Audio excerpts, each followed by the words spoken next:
biri. Assalamualaikum. Kamu sama surat sizlar. Aka beraymi? Eshitdingmi? Eshitdingmi? Xeyr bo'pti. Ko'rishmaganga biz.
Assalamu alaykum.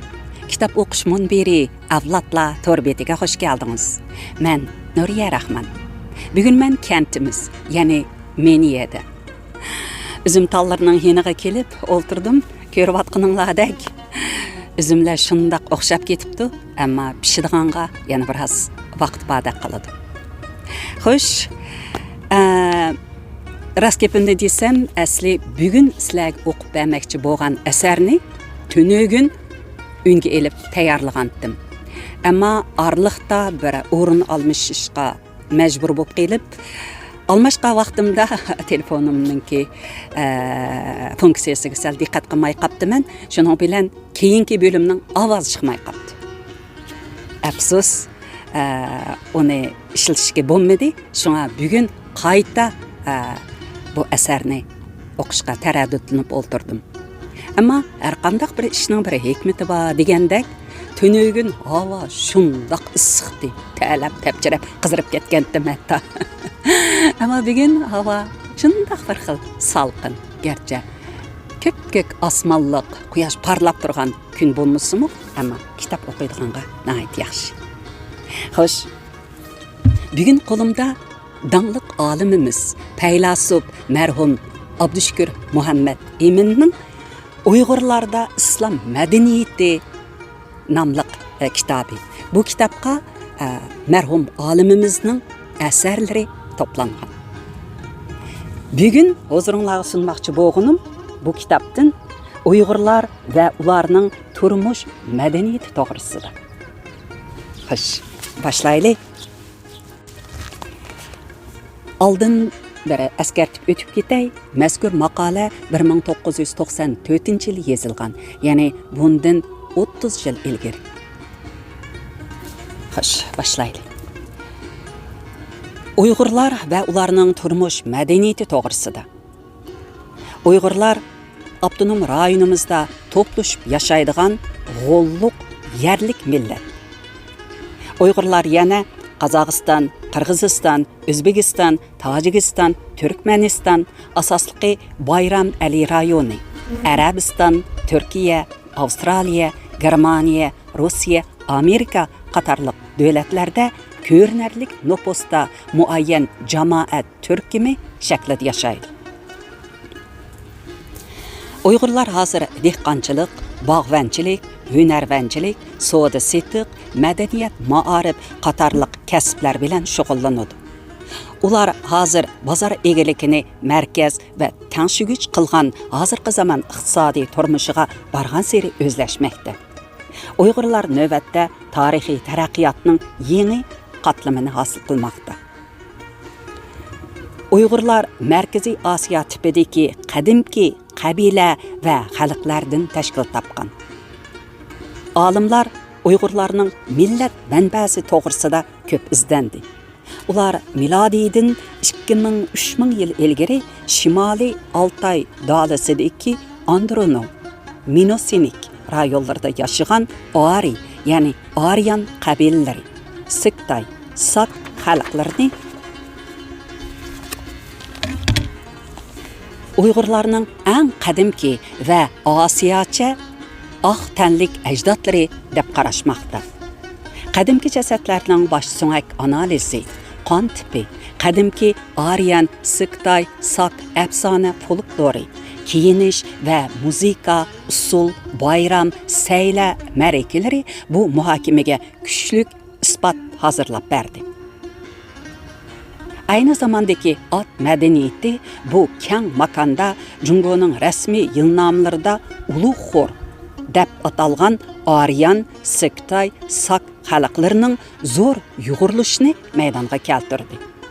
Aryan, Siktay, Sak qabilalari milodiydan ilgariki 2000 yillardan toki 4-5 asrlargacha G'arb, Janub va Sharqqa yo'tkilib, Iron egizligi, Hindiston zemini va Chilan tog'lari atrofiga kengaydi va Ironiy xalqlar, Hindiston Aryan saklari, Tarim saklari va To'xar qabilalarining millat tarkibiga salmoqli ta'sir ko'rsatdi. Milodiydan ilgirlab saklarning Asina qabilalari bilan Mongoloid, ya'ni Mongol irqi tipidagi Ashit qabilalari Asina uruqini asos qilib qo'shildi.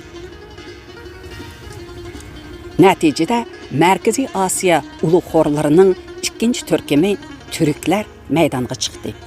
Uyg'urlar ana shu Aryan, Siktay, Sak xalqining jiroq avlodi, turki turkumining yaqin avlodi hisoblanadi.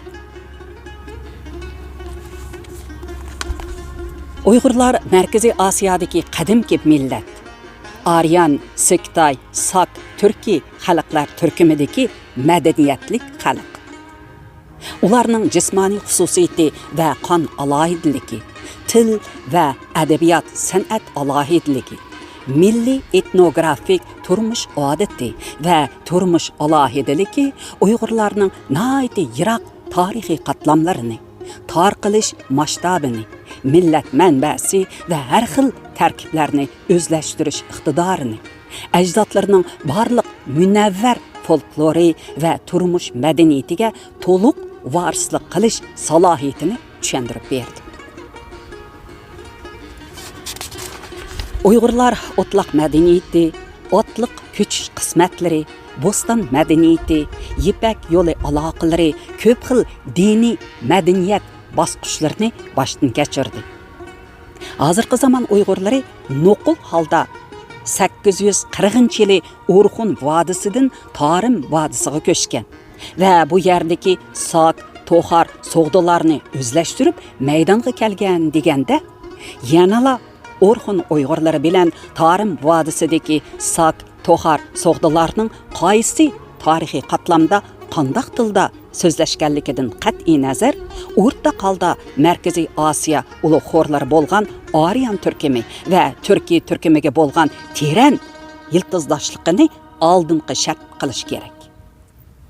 Bu xalqlar ko'chma chorvachilik va ot madaniyati tufaylidan Markaziy Osiyo rayoniga, muhimi Tarim va Sir daryolari vodilariga, Bayqal va Mong'ol o'tloqlariga keng tarqalib yashadi.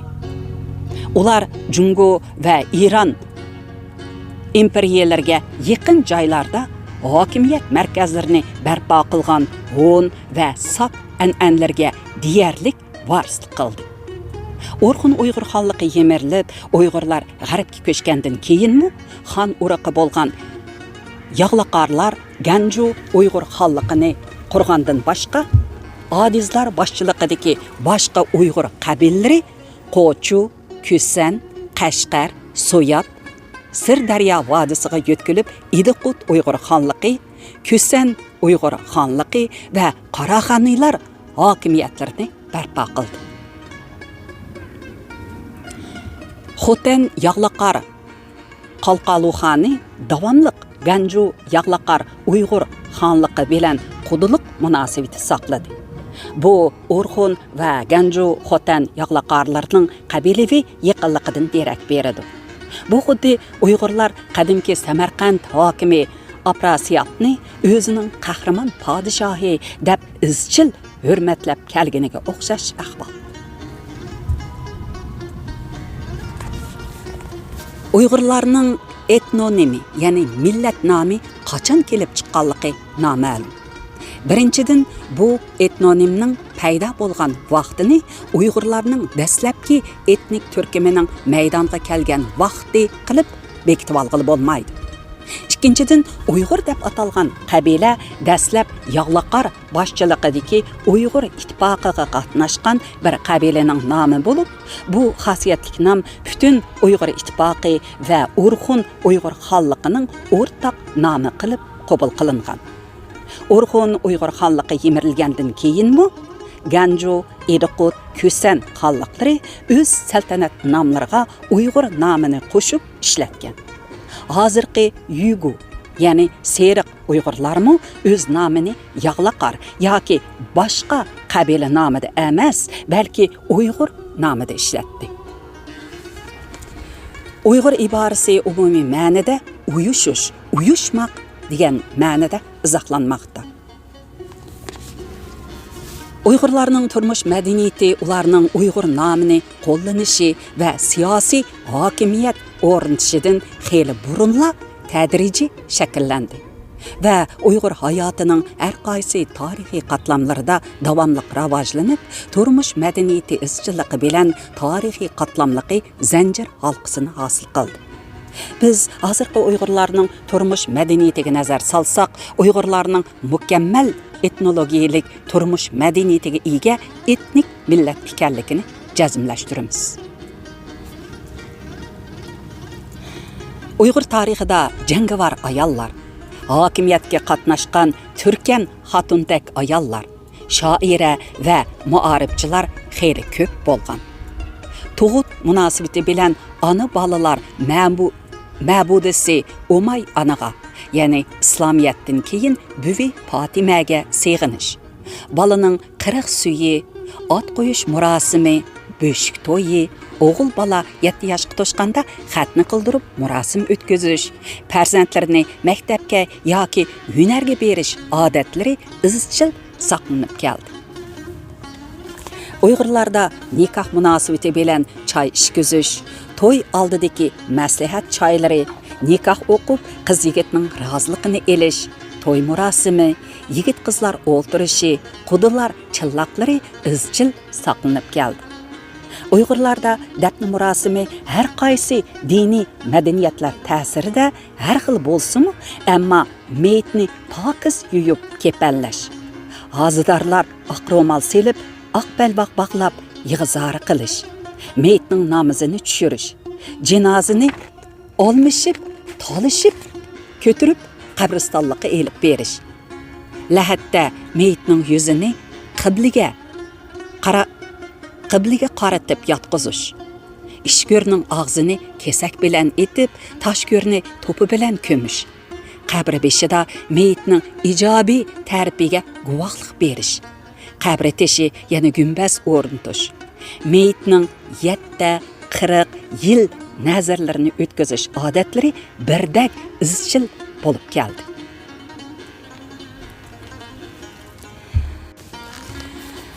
Uyg'urlarda hayit oyamlar qadimki taqvim, ya'ni kalendar qoidalari bo'yicha o'tkazilib keldi.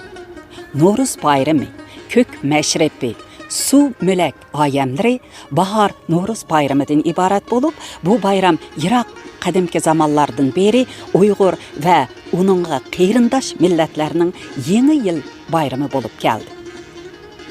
Uyg'urlar yana Qizilgul saylisi, Qo'g'in saylisi qatorliq yozliq, kuzlik bayramlarni o'tkazadi. Buddizm mezgilda 5 yilda bir qitim o'tkaziladigan Bo'rxon, ya'ni but yotkash murosimlari bo'lgan edi.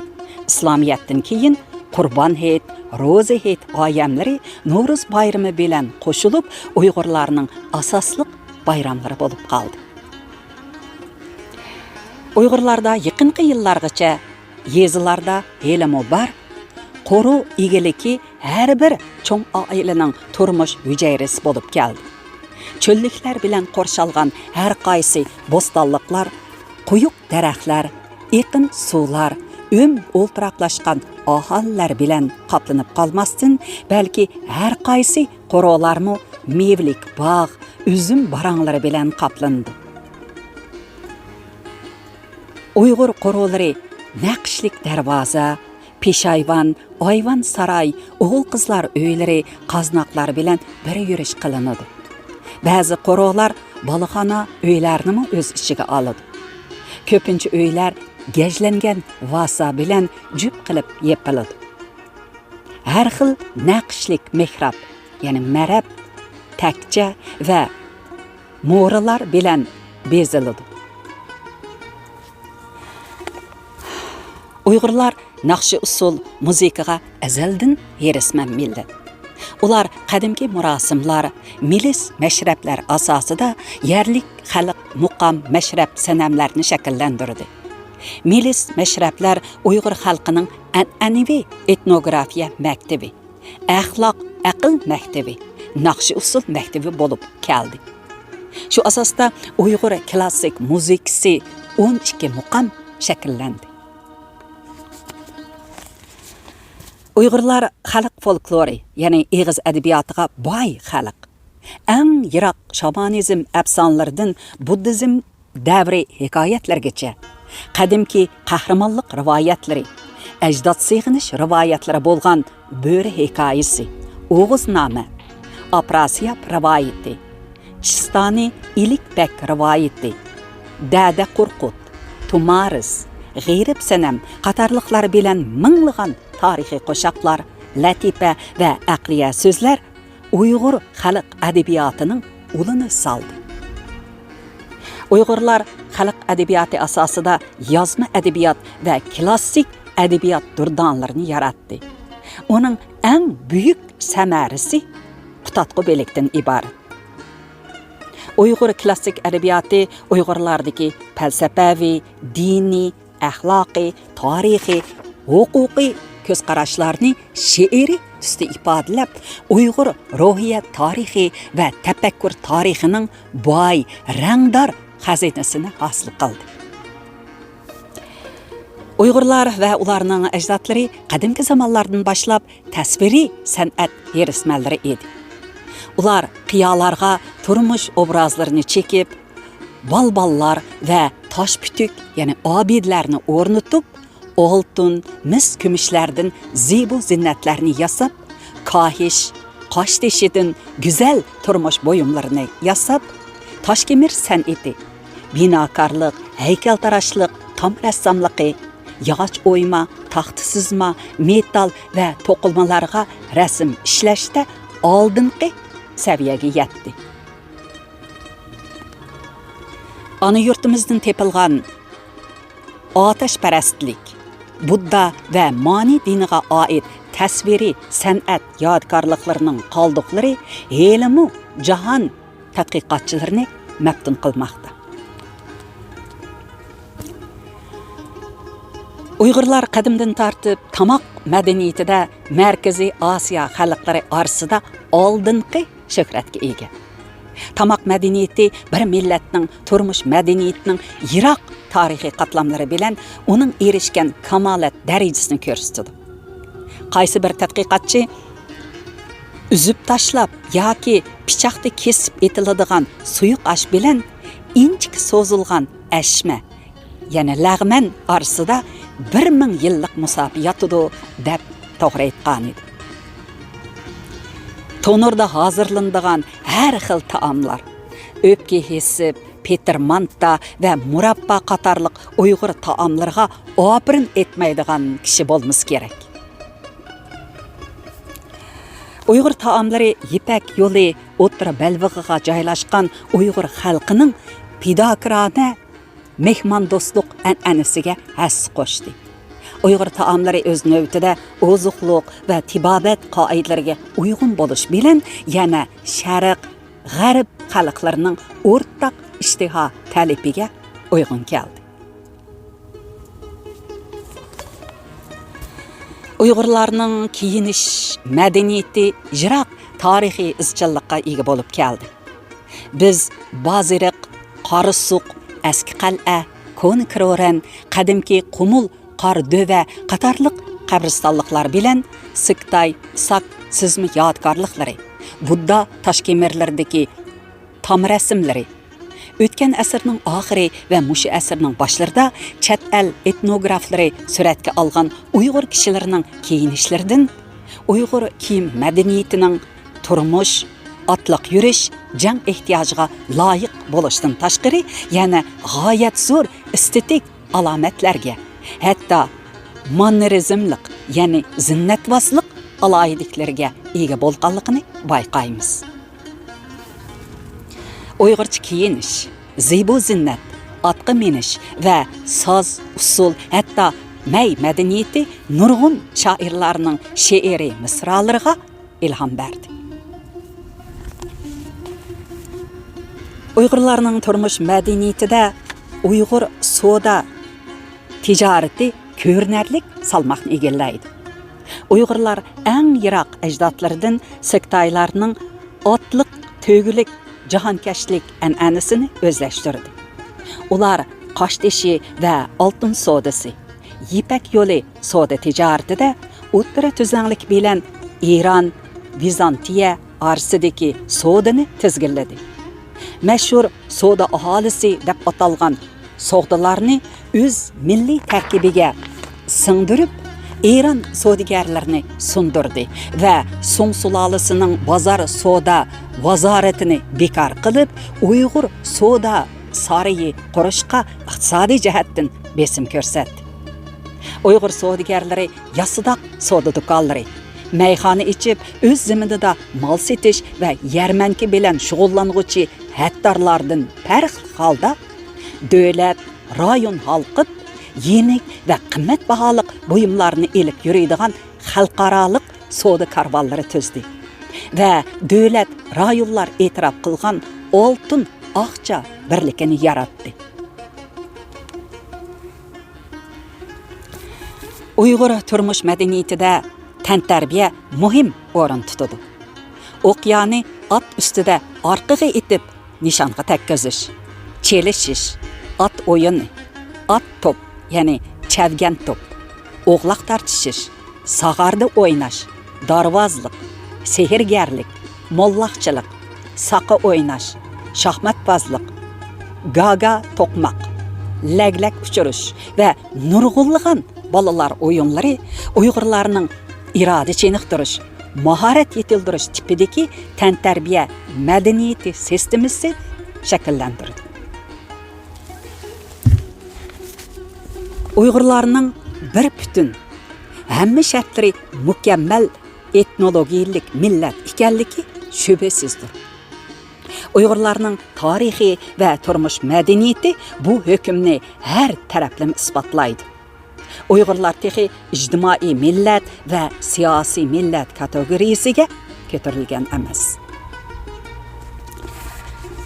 Uyg'ur ruhiyati va uning urf-odat qatorliq turmush madaniyatidagi ifodalari ularning Yevropa millatlaridek o'z ruhiyatini insonning tabiatga bo'lgan munosabatini o'q qilib uyushtirgan tabiat taqlidchiligi va tabiat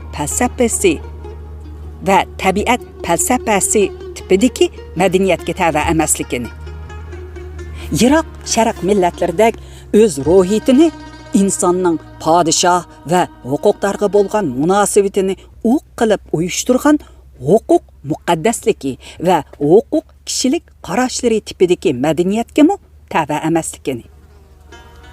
Uyg'urlar Markaziy Osiyo, Janubiy Sibiriya va G'arbiy Osiyo millatlaridek o'z ruhiyatini insonning ilohiyatga, insonning insoniyatga bo'lgan munosabatini o'q qilib uyushtirgan panteizm, tabiat, ilohiyat, insoniyat birdakligi qarashlari tipidagi madaniyatga tava ekanligini ko'rsatadi. Qadimki ko'k tangri e'tiqodi, shamanizm, islomiyat va klassik sofizm qarashlari o'zining inson bilan ilohiyat munosabati tipidagi o'rtoqligi tufaylidan Uyg'urlarda kuchli e'tiqod qizg'inligiga erishdi. Uyg'ur ruhiyati allaqachon hukmron aqida nopozidan qolgan bu e'tiqod qoldiqlarini helimu o'z qarashlari va turmush odatlarida izchillashtirib kelmoqda. Uyg'urlar va ularning turmush madaniyati ustida to'xtalganda turlik urf-odat hodislari ostiga yoshiringan bu qonuniyatlikni to'nib bilishga to'g'ri keladi. Uyg'ur urf-odat va turmush madaniyatini tadqiq qilish va uningga hurmat, e'tibor qilish, qandaqdir ayrim qoida usullarga hurmat, e'tibor qilish degan tashqi hodisaviy shaklavozlikdan Uyg'ur madaniyatining falsafaviy madaniyat tipiga hurmat, e'tibor qilishga ko'tarilishi lozim.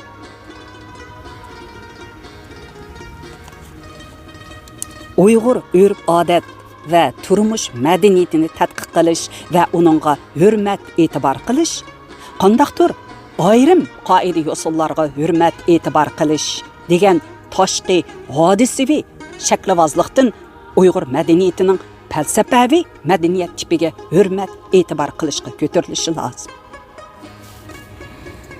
1994-yili Urumchi.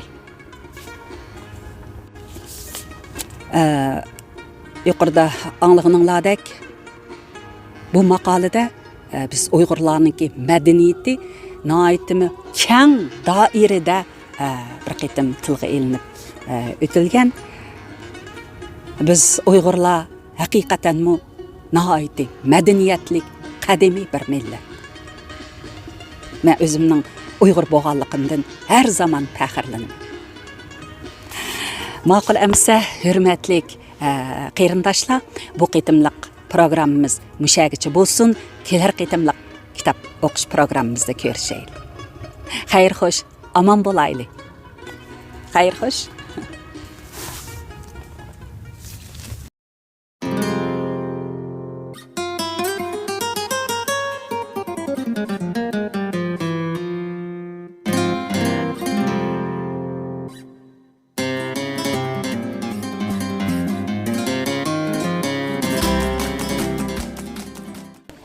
Assalomu alaykum. Kitob o'qish munbiri avlodlar to'rbetimizning hurmatli mushtari. Bugun men Shveysariyaning Interlaken rayonidagi bir shahratning yanida. Bu shahratma dunyo bo'yicha eng uzun shahratlarning biri bo'ldi ekan. Bundaq bo'lishiga sabab shahratning tushgan vaqtida hech qanday to'solg'isiz 300 metr atrofida ustidan tovanga tushdi ekan. Sen turib ustiga chiqadigan bir yo'l bor ekan, chiqib menga bir ko'rib boqaylik. Qanday bo'ldi ekan yuqoridan qarasa manzarlar. Lekin havo u darajada yaxshi emas, yomg'ir yog'adigandek. Shundan bir ko'rib boqaylik.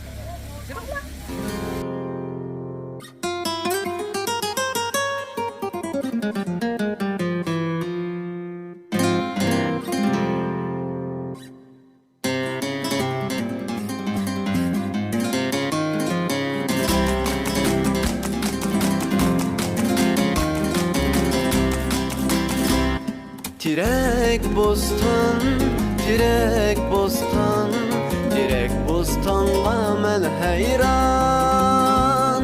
Senin könglün aram tapdı, mening könglim tixi vayran. Tirek bostan, tirek bostan, tirek bostanğa men hayran.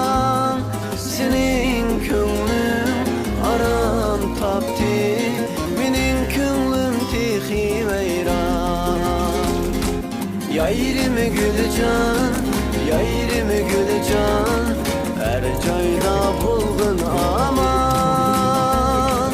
Yayrimi gülcan, yayrimi gülcan, her joyda bulgun aman.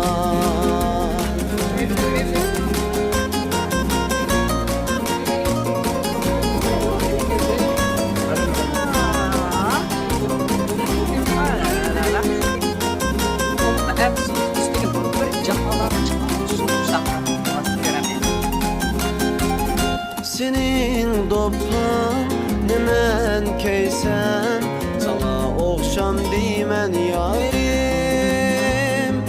Düşmenim gibi bilen, seni taşlam deymen yarim. Senin doppan nemen keysen, sana okşam deymen yarim. Düşmenim gibi bilen, seni taşlam deymen yayrım. Yayrimi gülcan, yayrimi gülcan, her joyda bulgun aman. Yayrimi gülcan, yayrimi gülcan, her joyda bulgun aman.